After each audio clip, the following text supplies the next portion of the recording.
자, 오늘은 12세기 신비가 힐데가르트 폰 빙엔의 아주 유명한 저서죠. 쉬비어스에 나오는 강력한 환시 하나를 들여다볼 건데요. 그 중에서도 제1권의 두 번째 환시, 그 뒷부분 이야기입니다. 힐데가르트가 본 환시는요, 정말 충격적인 장면으로 시작해요.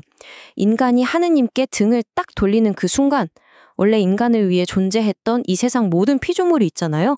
이게 갑자기 적으로 돌변해서 인간을 공격하기 시작하는 거예요. 상상만 해도 끔찍하죠. 아니, 도대체 왜 이런 일이 벌어진 걸까요? 이 거대한 혼돈은 어디서부터 시작된 걸까요? 자, 힐데가르트가 환시를 통해 본 그 근본적인 원인을 한번 같이 파헤쳐 보죠.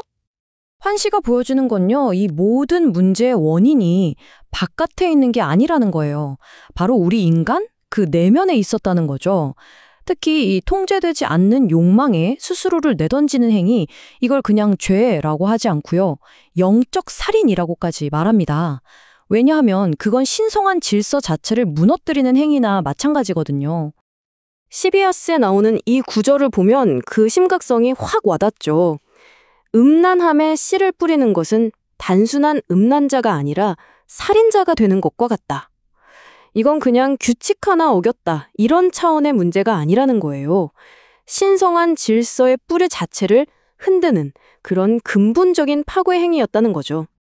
이렇게 안팎으로 완전히 혼돈에 빠져버린 인간. 그럼 이제 어떻게 해야 할까요? 환시는 여기서 하나의 길을 보여줍니다. 물론 그게 쉽고 편한 길은 아니에요. 하지만 반드시 거쳐야만 하는 그런 영적인 싸움의 길이죠. 힐데가르트는 이 싸움의 과정을 아주 명확하게 세 단계로 나눠서 설명해요.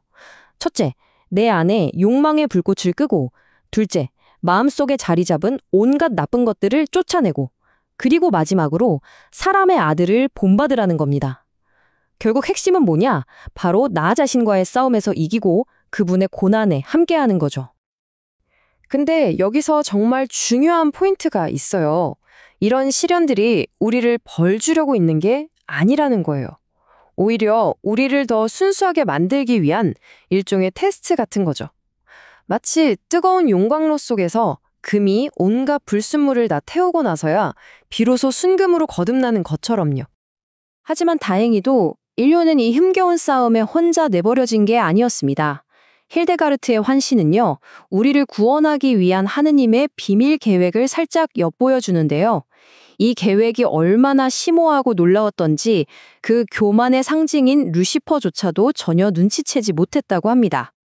그 계획의 첫 번째 모습은 바로 정원의 비유로 나타나요. 여기서 하느님은 최고의 정원사처럼 나타나시죠. 악행으로 완전히 더러워진 이 땅 위에 정의의 빛을 쫙 비춰서 모든 걸 원래대로, 아니 그 이상으로 회복시키시는 겁니다. 자, 다음 비유는 길 잃는 양 이야기예요. 여기서 헤매고 있는 양은 당연히 우리 인류를 상징하겠죠? 이 양이 결국 사람의 아들의 희생 덕분에 안전한 생명의 묵초지로 돌아오게 된다는 이야기입니다. 그리고 마지막 비유는 바로 진주입니다. 우리 인류를 아주 귀한 진주에 빗댄 건데요. 비록 지금은 진흙탕에 빠져서 더러워졌지만 하느님의 그 자비로운 손길이 우리를 건져내서 깨끗하게 닦아주시고 이전보다 훨씬 더 찬란한 영광을 되찾게 해주신다는 정말 희망적인 메시지죠. 자, 그런데 힐데가르트는 그냥 환시만 보고 끝나는 게 아니에요. 성경 말씀을 통해서 자신이 본 이 이미지들의 의미가 뭔지 더 깊이 파고듭니다. 말하자면 성경이 이 환시의 비밀을 푸는 열쇠가 된 셈이죠. 먼저 호세아 예언서의 한 구절을 인용하는데요. 이걸 통해서 왜 인간이 그토록 하느님께 돌아가지 못하는지 그 영적인 무지의 원인을 설명합니다. 이 구절에 나오는 창녀기, 그러니까 음란의 영이라는 게요. 그녀는 이게 단순히 육체적인 행동을 말하는 게 아니라고 봤어요. 그보다 더 근본적으로 우리 영혼의 눈을 가려서 신성한 것을 아예 보지 못하게 만드는 내면의 강력한 힘이라는 걸 깨달은 거죠. 그리고 이어서 지혜서의 말씀을 통해 절망 속에서 아주 큰 희망의 메시지를 발견합니다. 바로 이 구절입니다. 이걸 통해서 올바른 길을 가려고 애쓰는 사람들은 결코 버려지지 않고 하느님의 손 안에서 안전하게 보호받고 있다는 그런 강한 확신을 얻게 된 겁니다. 궁극적인 파멸은 없다는 거죠. 자, 이제 이 환시의 마지막 부분으로 가볼까요? 이 모든 거대한 구원 계획을 움직이는 가장 핵심적인 동력이 되는 두 가지 미덕이 등장합니다.